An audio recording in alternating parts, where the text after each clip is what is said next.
ఇది చాలా ఆసక్తికరమైనటువంటి అంశం. ఎందుకంటే మిథున్ రెడ్డి చెప్తున్నట్టుగా లిక్కర్ స్కామ్లో దర్యాప్తు చేస్తున్నటువంటి సిట్ ఎటువంటి ఆధారాలు సేకరించడంలో విఫలమైనట్టుగా కనిపిస్తోంది.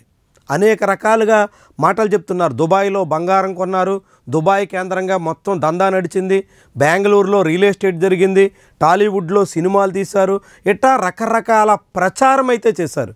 కానీ ఈ కేసుకు సంబంధించి ఆధారాలు ఎక్కడా, దానికి సంబంధించినటువంటి సాక్ష్యాలేంటి అంటే దానికి సంబంధించిన ఆధారాలు మాత్రం ఎప్పటి వరకు సేకరించడంలో సిట్టు ఫెయిల్ అయినట్టు కనిపిస్తోంది.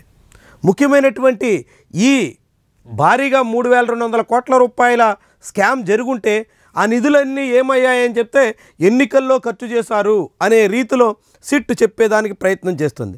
మరి ఇది కోర్టులో చెల్లుబాటు అవుతుందా? ఛార్జ్షీట్ దాఖలు చేసేదానికి సన్నద్ధమవుతున్నారు.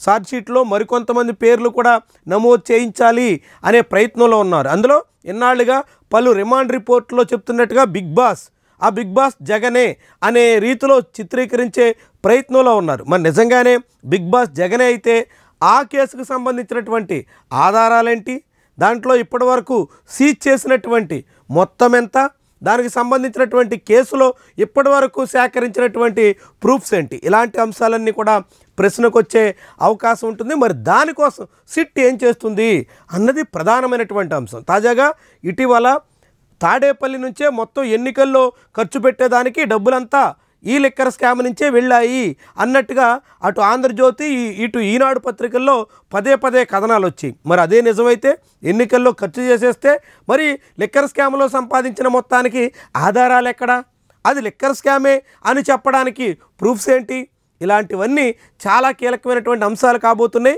లిక్కర్ స్కామ్లో దూకుడుగా వెళ్ళాలని ప్రభుత్వం సిట్టు చెరోవైపు భావిస్తున్నప్పటికీ ఆధారాలు సేకరించడంలో జరుగుతున్నటువంటి జాప్యం, అక్కడ జరుగుతున్నటువంటి వైఫల్యం ఈ కేసులో ఎంతవరకు నిందితుల్ని శిక్షించే అవకాశం ఉంటుంది అన్న దాని మీద సందేహాలు రేకెత్తిస్తోంది.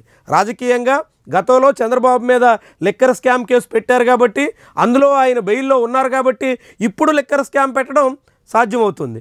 ఆ స్కామ్ పేరుతో కొంతమందిని అరెస్ట్ చేయడం వీలవుతుంది. ఇప్పటికే దాదాపు 7-8 మంది వరకు అరెస్ట్ అయ్యారు. ఇప్పుడు మిథున్ రెడ్డి అరెస్ట్ అవ్వడానికి అన్ని రకాలుగానే అవకాశం ఉంది. ఇంకా ఎవరినైనా అరెస్ట్ కూడా చేయొచ్చు. కానీ అరెస్ట్ చేసిన తర్వాత దానికి సంబంధించినటువంటి కేసు విచారణలో చూపించాల్సిన ఎవిడెన్స్ విషయమే ఇప్పుడు సిట్టు మళ్ళా గుల్లాలు పడుతున్నట్టుగా తెలుస్తుంది. దీని మీదే మిథున్ రెడ్డి తాజాగా టార్గెట్ చేశారు. సిట్టు మీద దూకుడుగా కామెంట్ చేశారు, సిట్టుని తీవ్రంగా తప్పుపట్టారు, సిట్టు తీరు మీద అనేక రకాలుగా విమర్శలు చేస్తున్నారు. మరి ఇది ఎక్కడి వరకు దారితీస్తుంది? ఇప్పుడు మిథున్ రెడ్డి అరెస్ట్ అయ్యి విజయవాడ సబ్ జైలుకి తరలించిన తర్వాత ఈ కేసులో ఛార్జ్షీట్ దాఖలైన తర్వాత పరిణామాలు ఎట్లా ఉంటాయి అన్నది చాలా కీలకమైనటువంటి అంశంగా మనం చూడాల్సి ఉంటుంది.